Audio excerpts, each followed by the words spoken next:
All right, guys, welcome into the official post-Week 13 college football playoff picture, and in my opinion, the playoff picture could not be any more clear. I'm going to break everything down.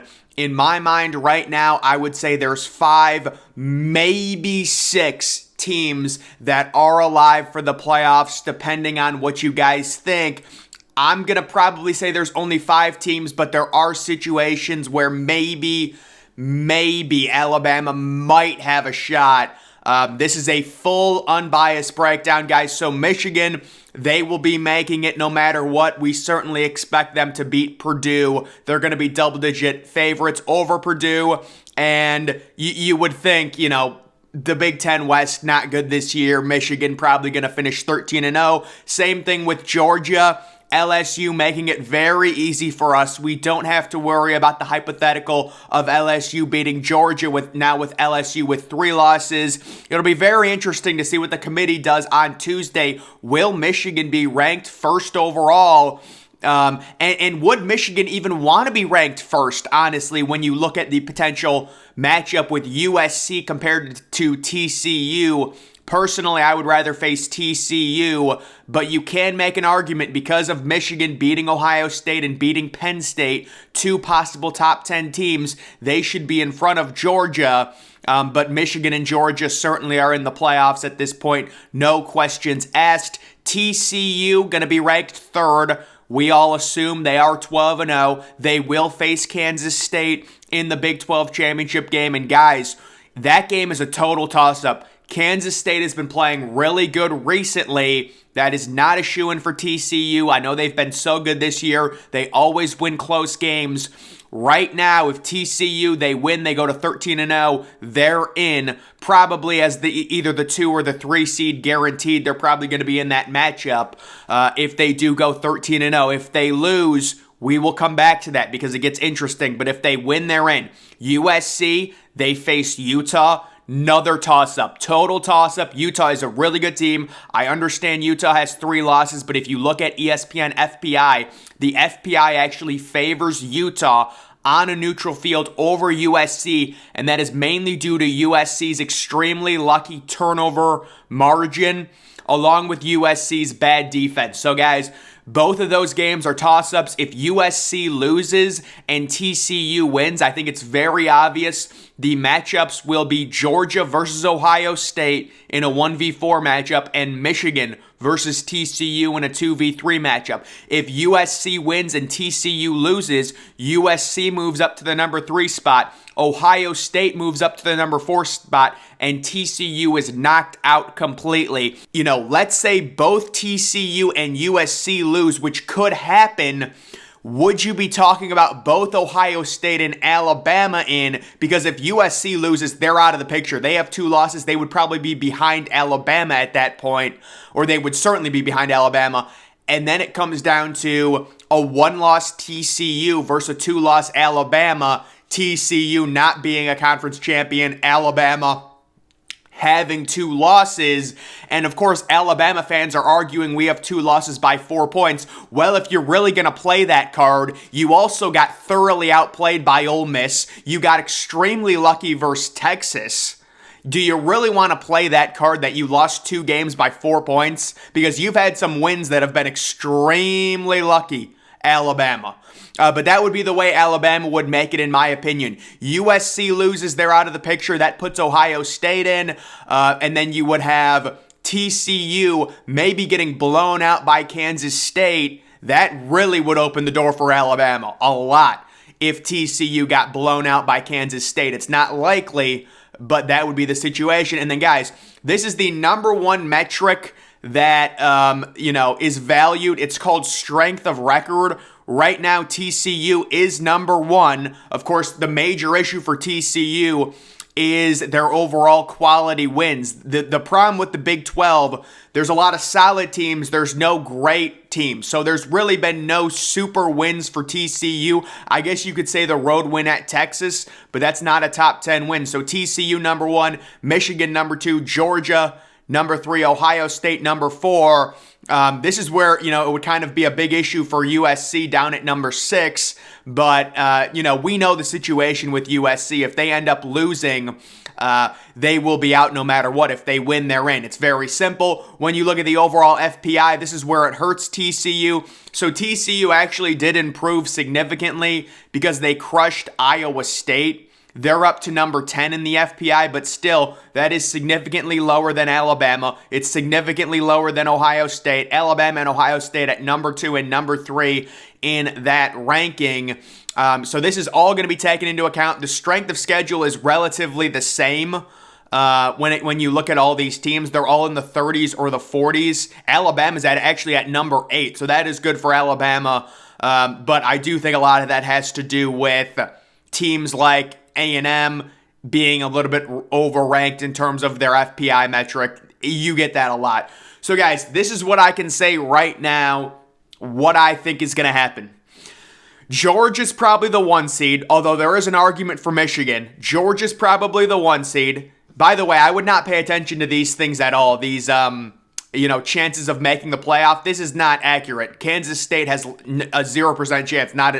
They have 3 losses. It's just not going to happen. So I don't and then they have, if they win that game, they have 3. It's just not going to happen. So I would say Georgia's number 1, Michigan's number 2. If TCU wins, no matter what, if they win, they're number 3. And then if USC wins, they're number 4. So I would probably say Georgia versus USC in the Peach Bowl in Atlanta, Georgia.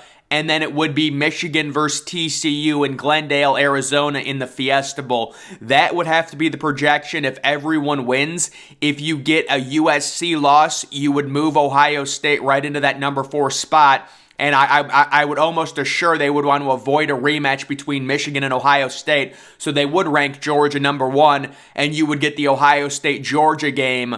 That would be the Peach Bowl taking place in Atlanta. And then you would get the 2v3 matchup, which would once again be Michigan and TCU in Glendale, Arizona. If TCU loses, it does present the argument.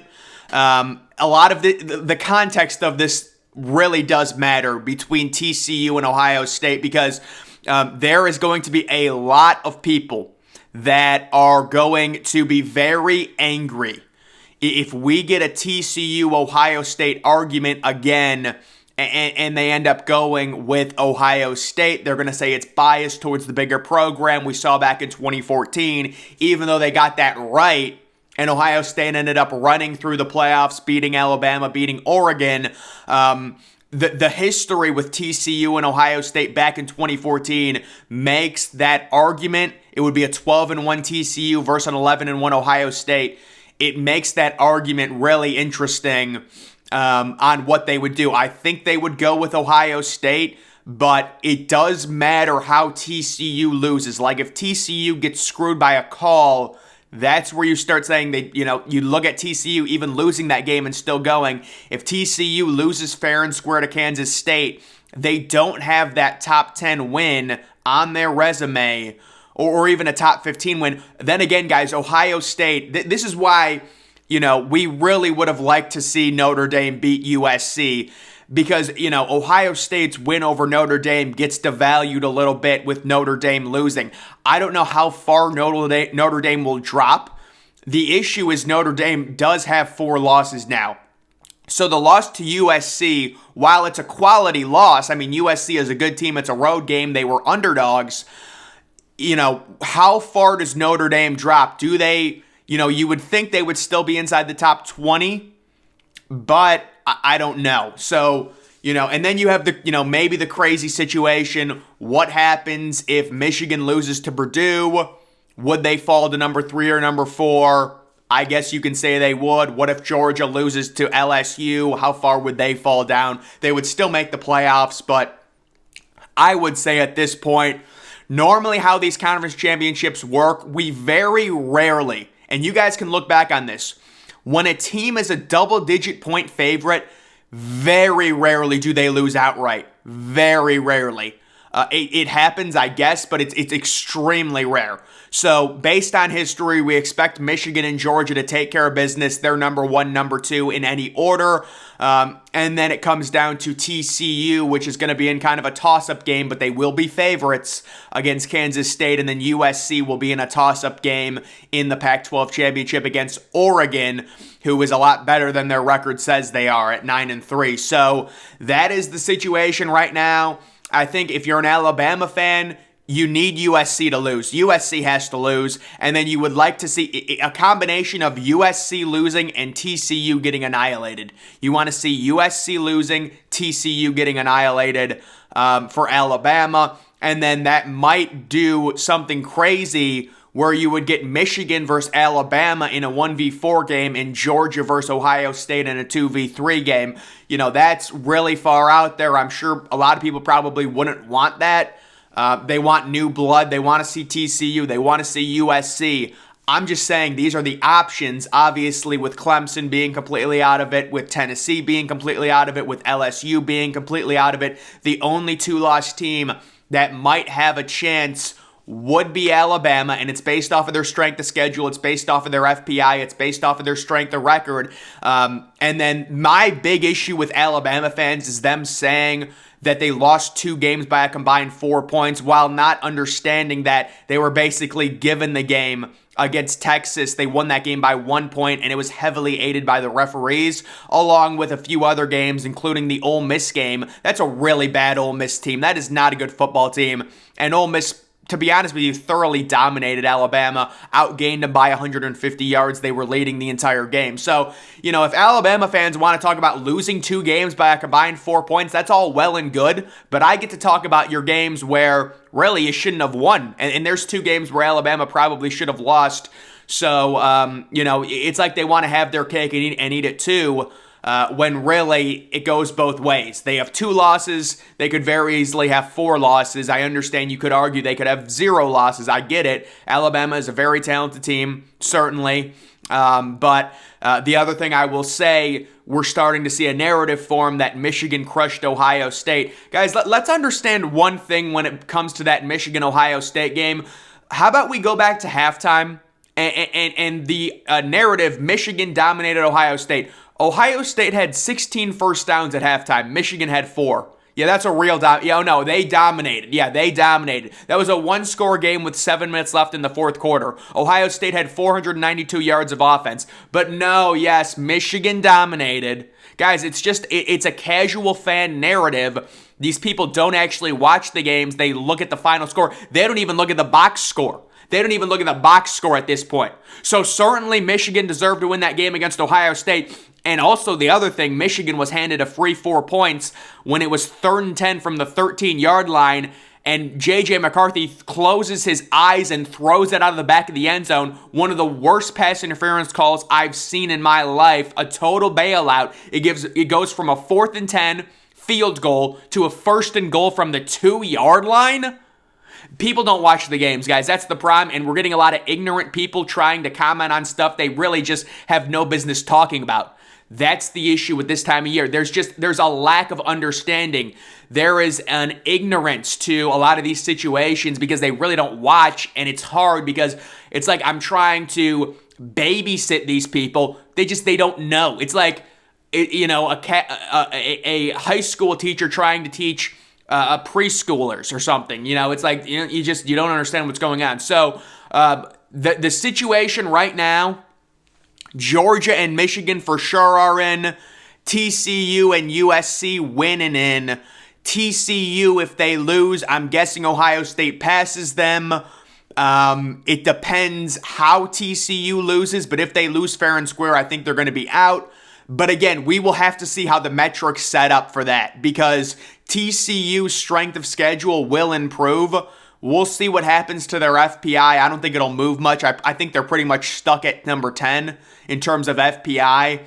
And then they do have the thing is TCU does have the number 1 strength of record, which is very important for the committee. I wonder what their game control is. That's the thing. TCU's game control is, this is the other thing. TCU's game control is 13, guys. That is an issue.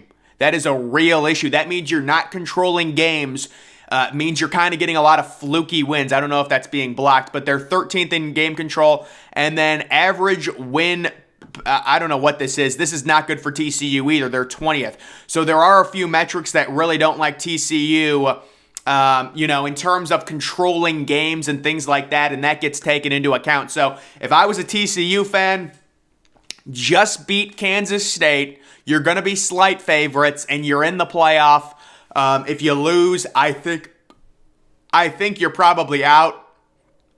But we will see. And then if you're Ohio State and Alabama, Ohio State, it's very simple. You guys, people are starting to do this. I don't know where the narrative comes from that a 2-loss Alabama should be ranked higher than a 1-loss Ohio State when Ohio State has the better win. So not only does Ohio State have less losses than Alabama, which is the most important thing by far, they've got a better win in Penn State on the road. Penn State possibly going to be a top 10 team. Penn State number 8 in strength of record. Penn State number 7 in FPI. Penn State is a significant win. And then how you really want to talk about it, how about Alabama losing to a 3-loss LSU team? I mean, LSU is nothing to write home about. LSU has a horrible, horrible game control. They're 30th. And the reason they're 30th in game control was because they lost by 30 points at home to Tennessee. So, guys, that narrative is, if you see someone saying that Alabama should be in front of Ohio State, just know they are the most casual of casual. They have no clue what they're talking about. They don't know how to analyze metrics. And this is why we're doing this, because we're understanding that, no, you just don't know what you're talking about. I'm sorry. And then they talk out of both sides of their mouth and say Alabama only lost by a combined 4 points. Yeah, well, you beat Texas by 1 point because the ref didn't rule something a safety. Congratulations. We can look at this a number of different ways.